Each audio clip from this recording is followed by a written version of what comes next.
Sonic is a timeless icon of the 1990s, spawning a plethora of both games and TV shows. Nowadays, the Sonic movies in particular are massive critical and box office hits. However, it's difficult to imagine that Sega had been trying to produce a Sonic movie ever since 1993, with some versions being genuinely well thought out and some being straight up weird. Let's take a brief look at the development of two Sonic movies and why they never saw the light of day.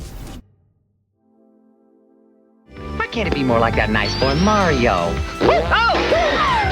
Little brat! The development of the first Sonic movie began in 1993. The Sonic brand was already pretty established in the gaming market, and thus Sega sought ways to expand the brand past just their games. By this point, Sonic already had a presence in comic books and TV, with a new animated series prepped for later in the year. However, one avenue Sonic had yet to make his debut within was the big screen.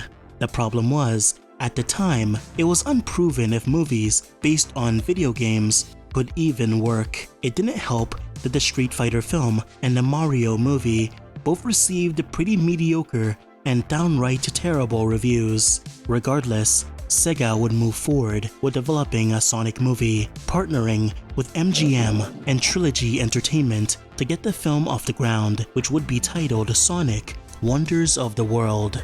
As far as we know, about 2 scripts exist for Sonic: Wonders of the World. Both were written by screenwriter Richard Jefferies, and both scripts are pretty much identical besides a few differences. The scripts were created under the guidance of Sonic creators like Yuji Naka in order to make sure the film was going in the right direction, but also to coordinate and tie the film into a new Sonic game that was in development at the time, called Sonic Extreme.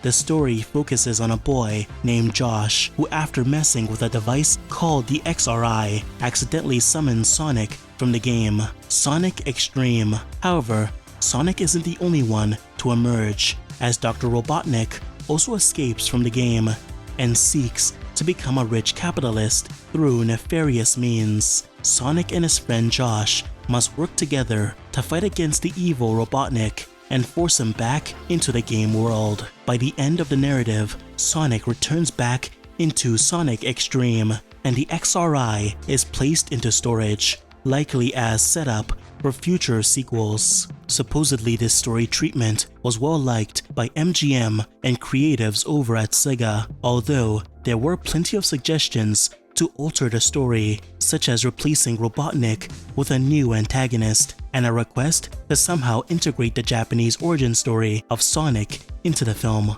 Ultimately, the film would never happen due to disagreements about the film's direction, causing MGM to back out of producing the movie. Sonic Extreme would also be cancelled, so the whole premise and identity of the film was now gone.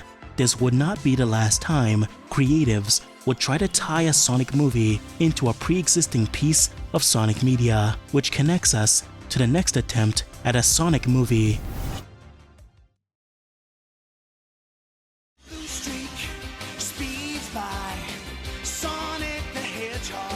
In 1993, a Sonic animated TV series debuted. Sonic the Hedgehog was an animated TV show based on the Sonic games. However, unlike the games, this show was narratively driven, following Sonic and Princess Susie Acorns leading a resistance group to take back the planet Mobius from Dr. Robotnik, who has taken over the planet.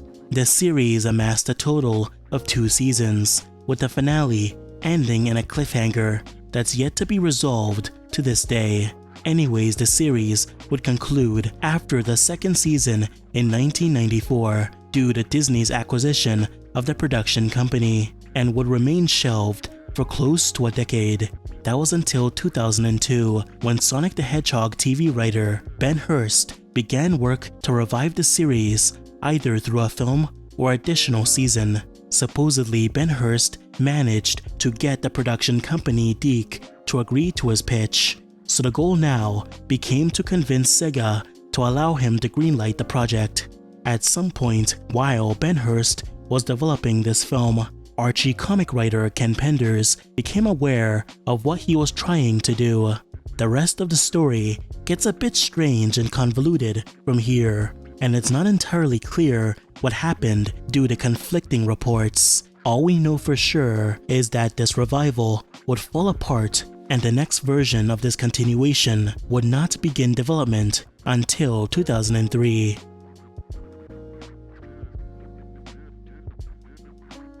In 2003, Ken Penders would pitch his own Sonic the Hedgehog movie titled Sonic Armageddon, which would also serve as a continuation of the show. And despite the fact that not a lot is known about the plot, we can discern a lot from the little content we do have. You see, when Ken Penders pitched his Sonic film, he created 4 pieces of conceptual artwork to illustrate his vision for the movie. One concept shows Susie Acorn in emotional distress, hugging Sonic as he looks on in horror while Planet Mobius explodes. This was the home they fought desperately to protect and liberate, all destroyed in an instant. It's unclear how exactly this happened, but this artwork does demonstrate that this Sonic movie would have been even darker than what happened in the original show. Perhaps the movie would have been some kind of revenge story where all the characters seen in this conceptual artwork would grapple with their new lives, and perhaps Sonic and his friends would seek revenge on the person that destroyed Mobius. Since Eggman is also present in the art, he would have returned as the lead antagonist. We do see a silhouette in the corner of this artwork, meeting up with his right-hand man Snively, who's undergoing the process of turning Chuck E. Cheese into a robot in what appears to be a brutal and painful process. The final conceptual work appears to show Sonic within a room playing a game, but also tuning his guitar. Within the room appears to be another blue hedgehog wearing red clothes. It's unclear who this character is supposed to be. Perhaps one of Sonic's family members. These 4 pieces of concept art weren't the only materials created for Sonic Armageddon. In fact, Ken Penders actually put together an entire storyboard animatic that came along with the original pitch. This animatic is about 2 minutes long and seems to give us a general gist of the movie's plot, but also a sequence from the movie. They said it was just a video game, but I knew better. After all, my dad's job was to search for life on other planets. Based on the opening, Sonic Armageddon is some kind of retrospective film. The story has already taken place, and we're now being told about the events of the film through the perspective of kids. Uncle Chuck! Uncle Chuck! The animatic also appears to show a moment from the film where Sonic visits his Uncle Chuck, however, finds a gift instead, a hoverboard of some kind which he rides through the area. Sonic's hoverboard is then shot down, likely by the film's antagonists. I mean, since this whole storyboard is just a pitch of a small moments from the film, I can't say it's indicative of the whole film's quality.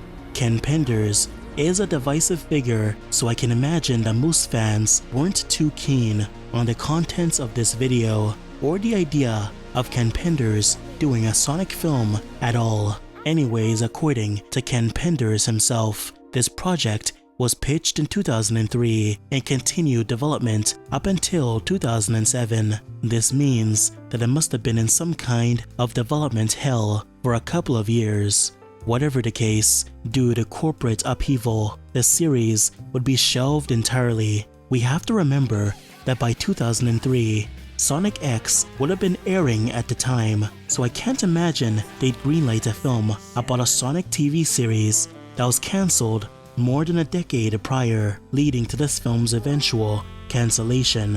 This is